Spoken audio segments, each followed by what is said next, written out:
મુદ્દા number 2, prima facie આમની સામે કોઈ ચોરીનું મટીરિયલ ના મળ્યું, તપાસના છતાં આમની દાદીનું વૃદ્ધ પેન્શનના પૈસા પણ પોલીસ લઈ ગઈ. એટલે પોલીસે ઘરમાં જઈને લૂંટ કરી, ના સાહેબ, દરવાજાના લાતો મારવી, રાત્રે 2 વાગે જવું, રાત્રે 5 વાગે જવું, 4:30 જવું, સામાન ફેંદી નાખવો.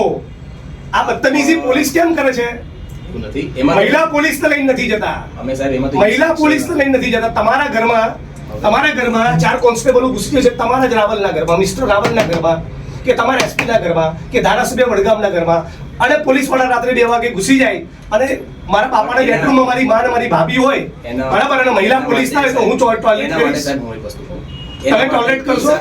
એના માટે અમે ઈ સાક્ષીથી પંચનામા કર્યા છે. હવે તો નવી સિસ્ટમ આવી ગઈ છે. પહેલા તમે પોલીસની જે ભૂમિકા છે ને એ તમે સમજો. હું સમજી તમે જે ગયો. ડિફેન્સ કર્યો ને પોલીસ ના, હું બિલકુલ defense- ગળે ઉતર્યો નથી.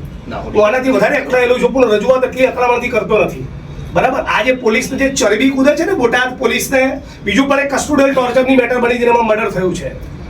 હું આપને એક વસ્તુ કહું. બોટાદ પોલીસને જો એવો ફાંકો હોય કે અમારું કોઈ વાળ વાંકું નહીં કરે તો બહુ બધા લોકો એન્કાઉન્ટર અને કસ્ટોડિયલ ટોર્ચરમાં 5-5 વર્ષ રહી રહેલા પોલીસ ના, ના, કર્મી એ તો પણ ગુજરાતમાં છે. એ તો કાયદેસર. અમારી જોડે પહેલી અપેક્ષા એ છે કે તમે બાકીના 3 આરોપીની ધરપકડ કરો. મારવામાં 4 જણા નથી, આ લોકોએ કબૂલ્યું. બીજો 5મો માણસ છે who is yet to be identified, એના આઈડેન્ટિફિકેશન કરીને એના આરોપી બનાવો, પોલીસ ઇન્સ્પેક્ટરના આરોપી બનાવો, અને પોલીસ કોન્સ્ટેબલ જે ગયા હતા ને લાતો મારતા હતા દરવાજામાં, બરાબર, એ જે માણસો હતા મહિલા પોલીસને કેમ લઈને નહીં ગયા? તમને આરોપીની ભગતનો કવાડ તોડી નાખેલું. મને આ છોકરાને ફોન નથી આરોપી. આ છોકરાને એવું કીધું છે કે તારા જુદા માર્ગમાં દંડો નાખી દઈશ. આવું વર્તન હોય? મેડિકલ કરાવ્યું સાહેબ આપણે. અરે દંડો નાખી દઈશ એવું કીધું, નાખી દીધું એવું નથી કહેતો. આ વર્તન હોય?